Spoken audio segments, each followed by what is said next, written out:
paz, irmãos. Tudo bem com vocês?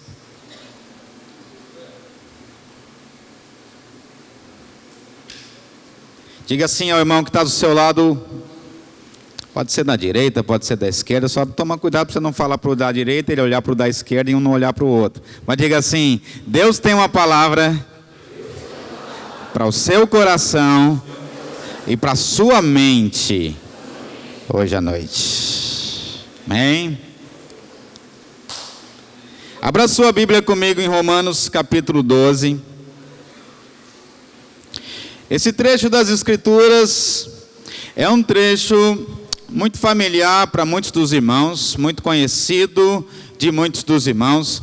Mas hoje eu gostaria de fazer junto com vocês uma aproximação a esse texto, que eu acredito que pode trazer para nós muita orientação prática da parte de Deus. Romanos, a carta do apóstolo Paulo aos Romanos, capítulo de número 12.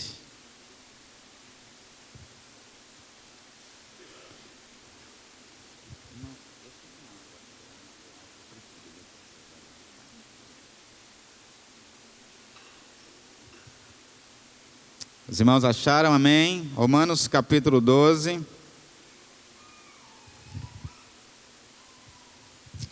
Versículo 1 diz assim: Portanto, irmãos, eu rogo, eu peço, eu suplico, pelas misericórdias de Deus, que vocês se ofereçam em sacrifício vivo, santo e agradável a Deus, e esse é o culto racional de vocês. Versículo 2: Não se amoldem ao padrão deste mundo, mas transformem-se pela renovação da sua mente, para que sejam capazes de experimentar e comprovar a boa, agradável e perfeita vontade de Deus. Versículo 3: Por isso, pela graça que me foi dada, digo a todos vocês, ninguém tenha de si mesmo um conceito mais elevado do que deve ter, mas ao contrário, tenha um conceito equilibrado, de acordo com a medida de fé que Deus lhe concedeu. Assim como cada um de nós tem um corpo com muitos membros, e esses membros não exercem todos a mesma função, assim também em Cristo, todos nós que somos muitos, formamos um corpo, e cada membro está ligado a todos os outros. Amém? Eu queria te convidar a voltar por um minuto ao versículo 2. Nesse versículo nós temos o texto-chave de hoje, e esse texto diz: transformai-vos, ou transformem-se pela renovação da sua mente. Diga comigo: renovação da mente. Eu queria dar o título a essa mensagem hoje à noite: mudando a minha mente. Mudando a minha mente. Queridos, vocês sabem que como pastor a gente tem alguns privilégios, e um dos privilégios que eu tenho é de vez em quando alguém me convida para celebrar o casamento. E eu realmente gosto muito de celebrar casamento, e eu me sinto honrado de participar desse momento especial na vida das pessoas. Mas uma coisa que eu tenho aprendido ao longo dos anos é que sempre que é preciso, sempre que é possível, eu gosto de tentar fazer alguma orientação inicial aos noivos, alguma orientação pré-nupcial, alguma orientação antes dos casamentos. E ao longo dos anos eu fui aprendendo que essa orientação ela tem que ser o mais prático possível, não é? Nada de enrolação. E eu tenho, nos últimos tempos, tentado ajudar os casais a deixar algumas coisas muito claras antes do casamento. Ajudá-los a conversar sobre coisas que talvez eles não tenham conversado antes, como, por exemplo, finanças, orçamento. Porque é legal, né? É importante que os casais estejam no mesmo plano, no mesmo nível, no mesmo canal, quando se fala sobre gastos. Quer ver um exemplo? Vocês, rapazes e moças que estão aí querendo se casar, que estão aí planejando se casar, você é rapaz que está namorando com essa moça, e toda vez que vocês vão namorar, toda vez que vocês vão sair quando está namorando, essa mulher aparece linda, maravilhosa, aquela produção maravilhosa. É legal, não é? Muito legal, ela linda, toda vez que vocês vão sair.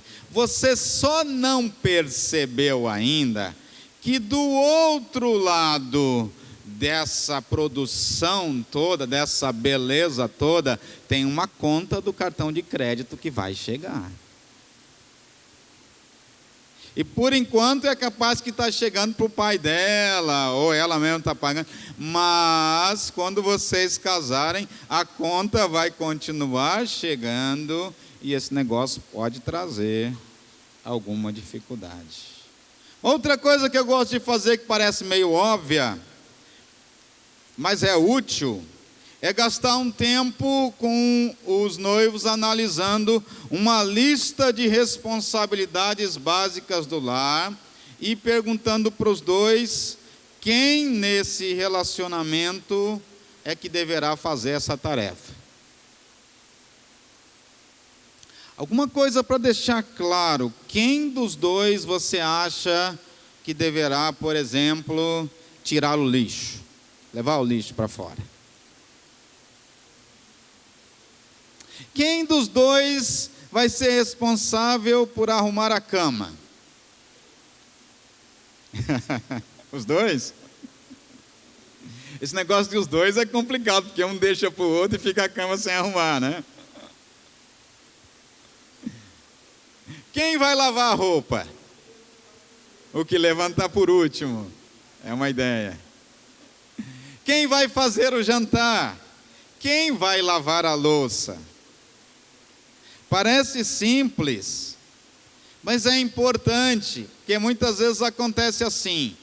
Na casa dela, normalmente era a mamãe que fazia o jantar, mas era o papai que lavava a louça.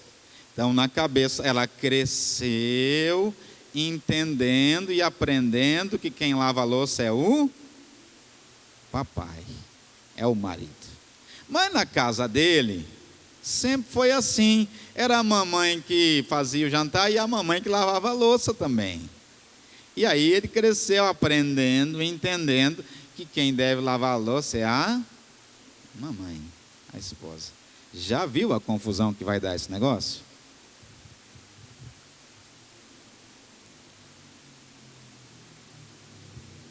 Então, normalmente eu tento trabalhar um pouquinho essas coisas quando é possível,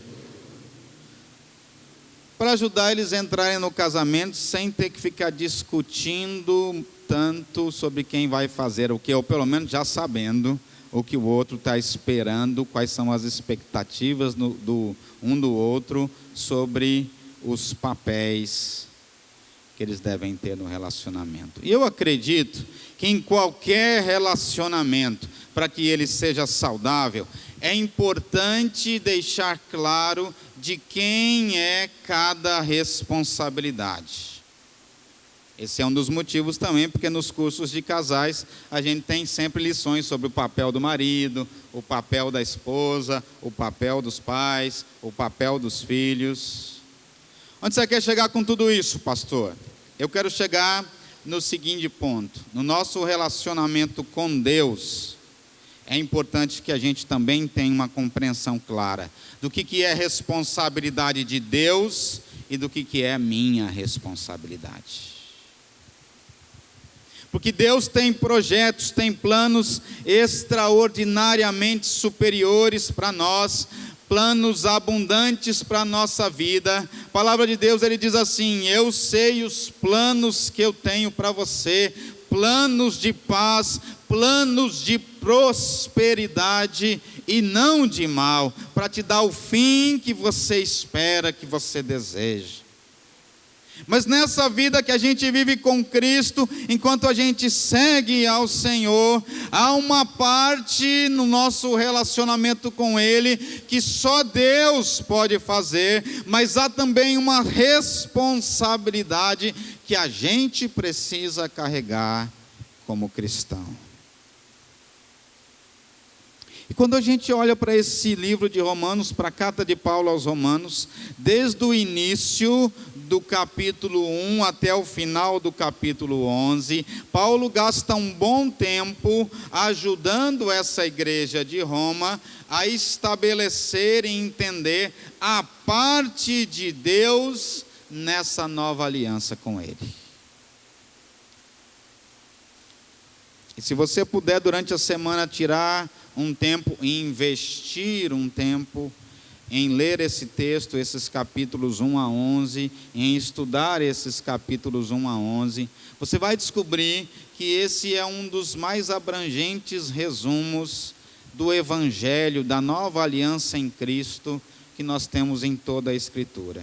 Em Romanos capítulo 11, Paulo cobre praticamente tudo. Ele mostra, por exemplo, como Adão, como homem, através dele entrou o pecado no mundo. E ele mostra também que através de um outro homem, Jesus Cristo, a humanidade foi justificada. Através da pessoa de Jesus, Deus nos enxertou na promessa da aliança que Ele tinha feito com Abraão, e agora nós podemos espiritualmente ser filhos da fé e justificados e declarados justos em Cristo Jesus através da fé. Ele mostra do capítulo 1 ao 11 de Romanos, como nós já não somos mais escravos do pecado, mas recebemos o dom do Espírito de Deus e podemos, através dele, viver uma vida santa que agrada a Deus. Ele mostra nesses capítulos o futuro glorioso que nos aguarda, e por 11 capítulos nesse livro, ele vai falando daquilo que Deus fez, daquilo que Deus faz, de todas as coisas maravilhosas que somente Deus pode fazer por nós. Mas quando chega no capítulo 12, Paulo troca a marcha.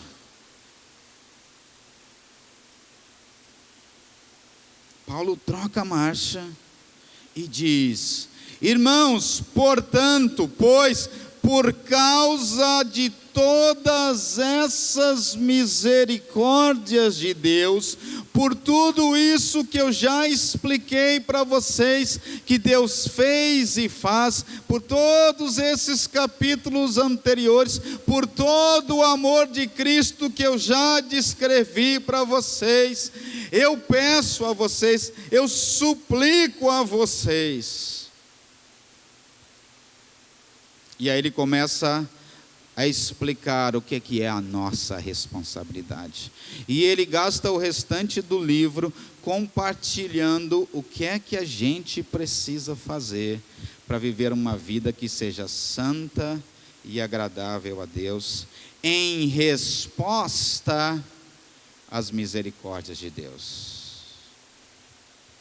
E eu fico maravilhado, irmãos, como Deus é fantástico, porque até mesmo a ordem em que Paulo escreve este livro é uma revelação. Porque se a gente pensar, a religião em geral coloca essas coisas numa ordem contrária. Não é verdade? Via de regra, o que é que a religião diz? Diz assim: se você viver desse jeito, se você fizer as coisas dessa maneira, se você agir desse jeito, então, se você fizer todas essas coisas, então Deus vai te aceitar, então Deus vai poder te amar.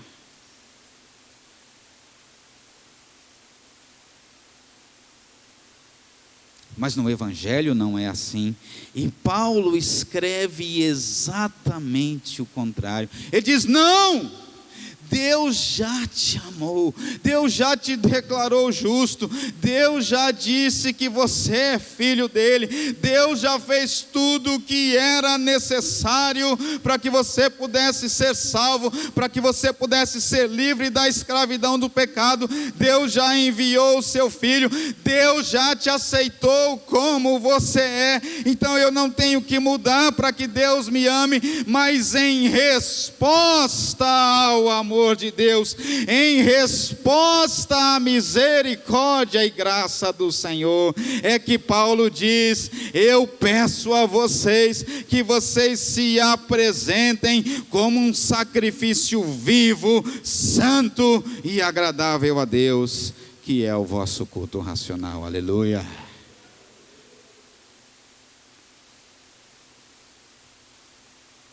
Outra coisa que ele nos ensina nesse capítulo 12, ele começa nos ajudando a entender essa questão de responsabilidade de Deus e nossa, é que mudar o nosso coração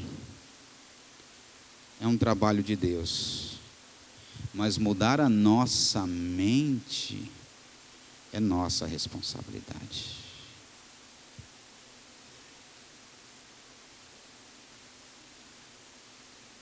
O que você quer dizer com isso, pastor? As mudanças que Deus quer fazer na nossa vida, tudo que Ele quer trazer para nós, Deus vai fazer mudando o nosso coração. A palavra de Deus, aqueles primeiros 11 capítulos lá de Romanos, dizem que através de Jesus Cristo e o sacrifício dele na cruz, Deus pôde, com seu Espírito, mudar a inclinação do nosso coração. O nosso coração tinha uma inclinação só para o que é mal, só para o que não presta, só para o pecado. E Deus em Cristo Jesus, por causa do sangue de Cristo que nos purifica, Ele muda a inclinação do nosso coração, da rebelião para a obediência a Ele. O nosso coração, quem pode mudar é o Senhor. E Ele diz: por causa desta misericórdia de Deus, apresentem, ofereçam todo o seu ser como um sacrifício vivo. Mas o que é, Paulo, um sacrifício vivo? Antes de Paulo entrar em detalhes de todos os comportamentos e maneiras que nós devemos viver como crentes, ele diz que a gente, antes de mudar qualquer comportamento exterior, precisamos renovar a nossa mente. Porque a verdade, queridos, é que a gente não pode realmente mudar os nossos comportamentos antes de orientar os nossos pensamentos na mesma direção dos pensamentos de Cristo. Então, nesses versos que nós lemos hoje, eu acho que há algumas coisas que Paulo está nos chamando a mudar na nossa mente, para nos ajudar a viver uma vida que esteja alinhada com tudo que Deus tem para nós e com a vontade dele para nós. A primeira coisa que Paulo nos mostra aqui que a gente precisa mudar para renovar a nossa mente, para mudar os nossos pensamentos, é mudar as nossas motivações. Diga comigo: motivações.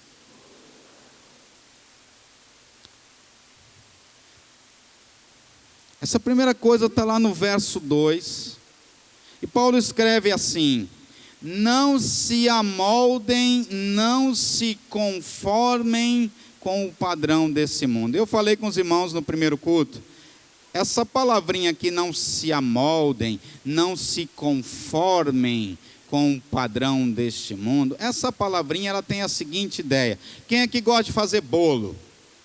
Bolo. Quem gosta de fazer bolo? Tem uns que só gostam de comer, né? É verdade. Quem gosta de fazer bolo? Eu gosto de fazer bolo. Quem gosta de fazer bolo? Tem algumas irmãs que não levantaram o braço aí com medo do pastor falar para você convidar para ir lá comer na sua casa, né? Não pode falar, você gosta de fazer. Quando você vai fazer um bolo, você faz lá, prepara aquela massa deliciosa, maravilhosa. Se for de chocolate, pode me convidar, eu vou, tá?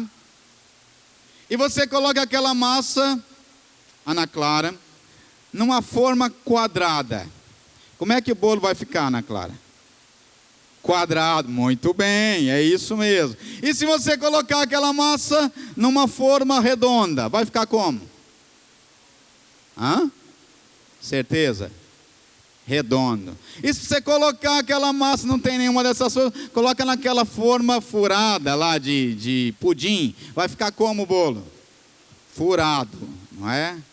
Porque a massa vai se amoldar, vai se conformar ao formato da forma. Paulo diz: não se conformem, não se amoldem, não tomem o formato dos padrões de pensamento deste mundo.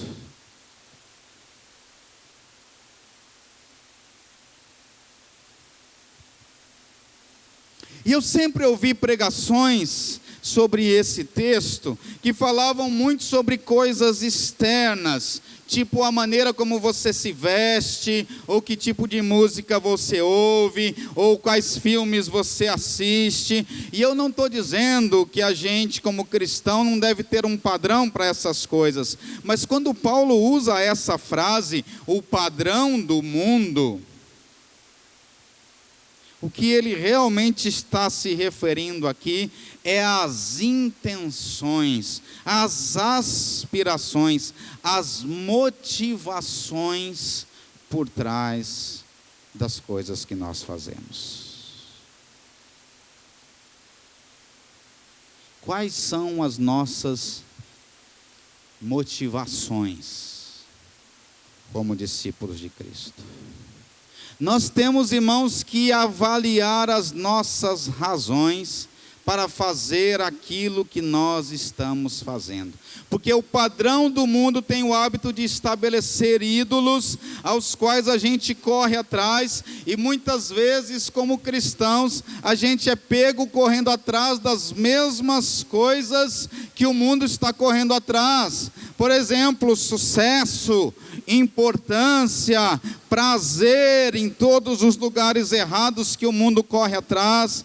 E Paulo entendeu que Deus nos deu uma ordem como igreja, a ordem para mudar o mundo. Mas como eu vou mudar o mundo ao qual eu estou conformado? Como eu vou mudar o mundo se eu tiver o mesmo formato?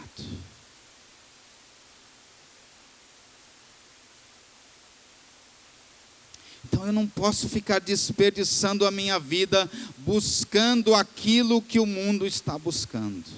E mais uma vez, queridos, é muito menos sobre o que você faz e muito mais sobre por que você faz o que você faz. Muitas vezes, como cristãos, a gente gasta muito tempo se perguntando: Deus, o que eu devo fazer? Deus, o que eu devo fazer? Deus, o que eu devo fazer? E a gente tem que perceber que Deus está menos preocupado com o que eu faço e mais preocupado com por que eu faço.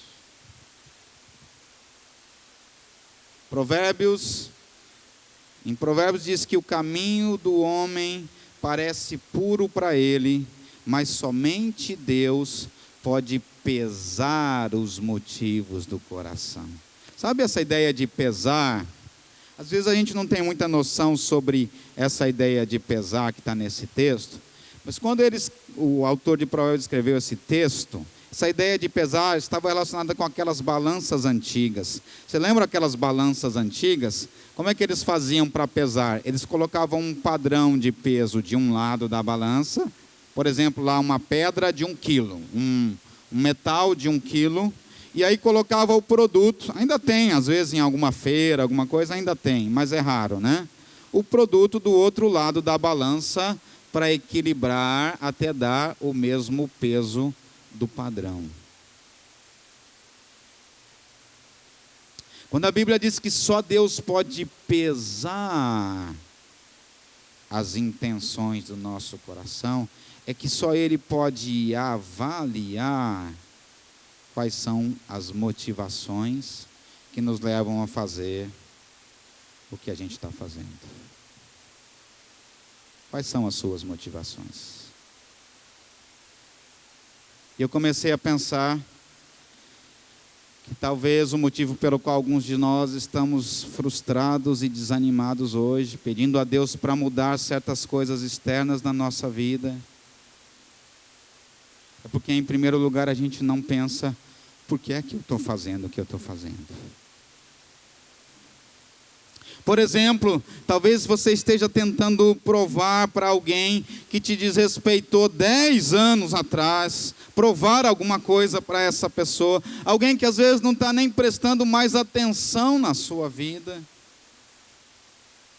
Talvez lá na sua infância, lá na sua adolescência, alguém te chamou de preguiçoso e até hoje você é escravo do trabalho, porque você quer provar para você mesmo ou para aquela pessoa que você não é preguiçoso. Talvez você nem parou para pensar as motivações pelas quais você faz as coisas que você está fazendo na vida e que muitas vezes tem destruído a sua vida.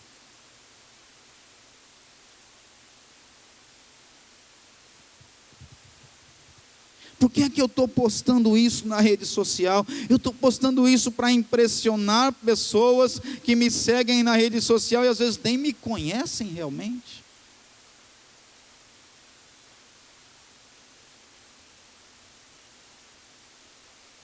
Qual é a razão para eu fazer o que eu estou fazendo?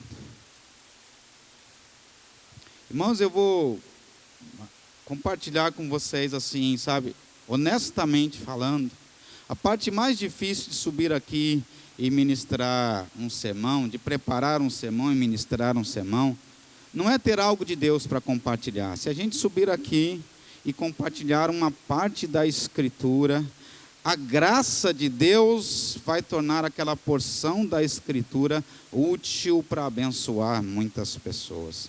Porque a Escritura, ela mesma diz, não volta vazia.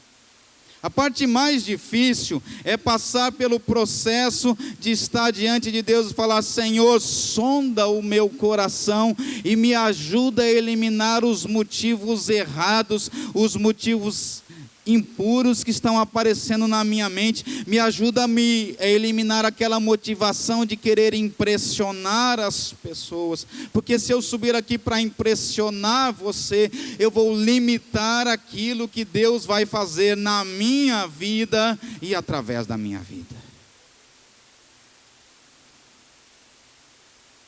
Então a minha intenção aqui não pode ser impressionar você. Eu preciso ter a intenção, o motivo, a motivação de ser uma bênção na sua vida. E isso serve para quem prega, para quem ministra aqui e para quem faz qualquer coisa para o Senhor.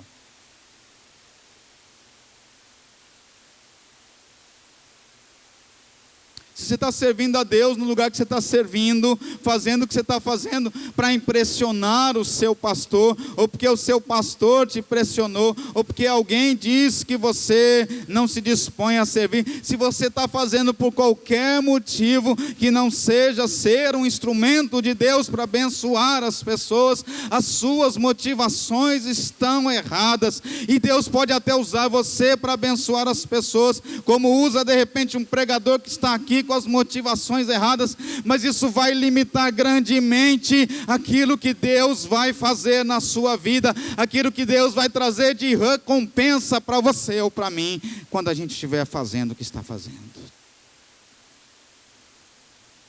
É o que Jesus falou lá em Mateus capítulo 6.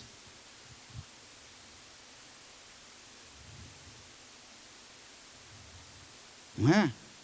Quando ele diz lá que os hipócritas, aqueles que estão lá e vão dar esmolas na rua, e fazem um show para que todo mundo veja como eles são bons e estão ajudando os pobres. A Bíblia diz, o Senhor disse lá, em Mateus capítulo 6, que essa pessoa já recebeu o seu galardão. Já recebeu a sua recompensa.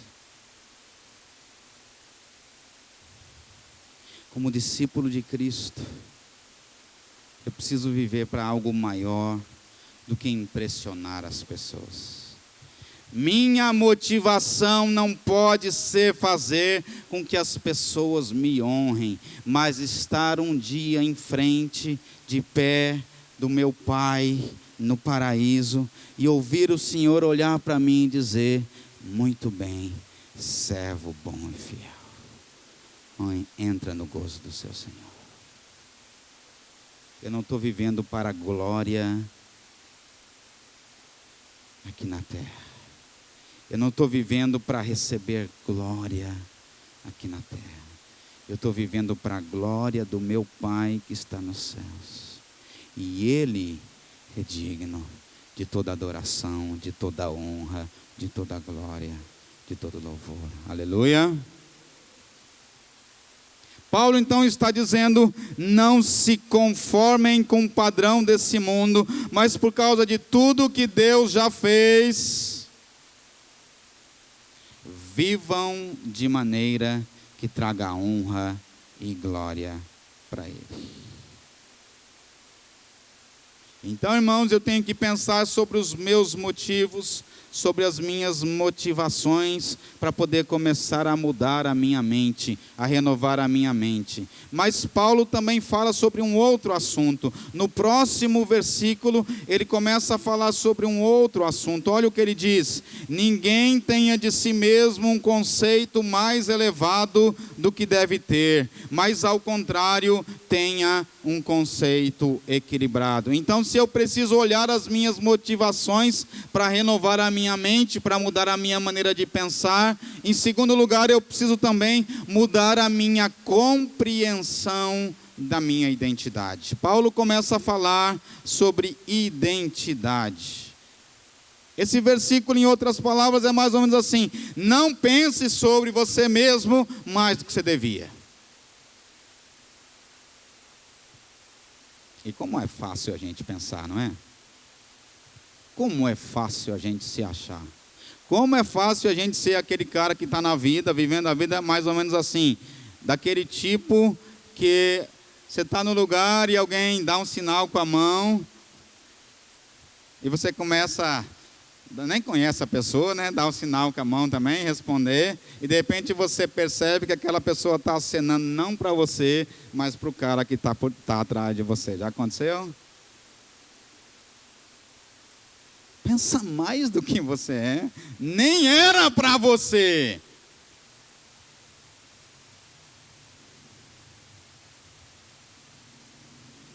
Paulo diz: entenda que a vida não é sempre sobre você. O mundo não gira em volta do seu umbigo. Você não é o centro do universo.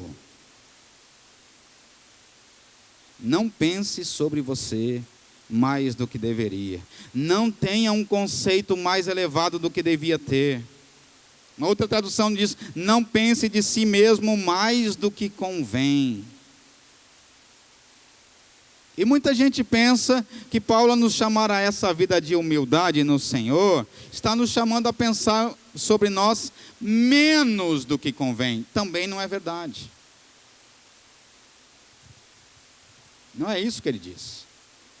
Ele não diz: não pense muito alto sobre você mesmo. Ele diz: não pense sobre você mais alto do que deveria. Ao contrário, tenha sobre você mesmo um conceito equilibrado. Em outras palavras, contrário de humildade não é arrogância. O contrário de humildade é ignorância, é não saber